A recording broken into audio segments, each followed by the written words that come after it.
आउ किछि दिन परे विश्व नियंतांक रथयात्रा पश्चिमबंग स्थित जीटी रोड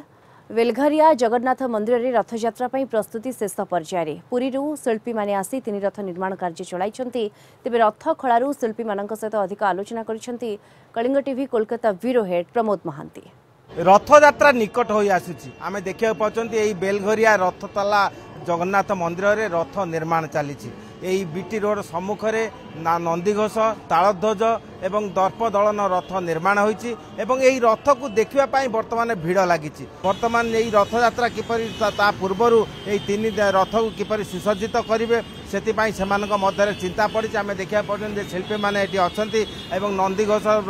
रथर उच्चता 35 फुट थिया बेले तालध्वजर उच्चता 30 फुट एवं दर्प दलन रथ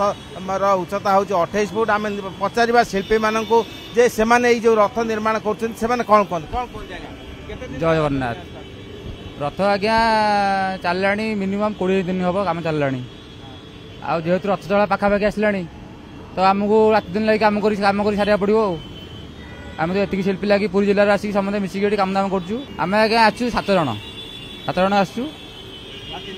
रात दिन लगे काम चलती 20 दिन है काम चललानी एबे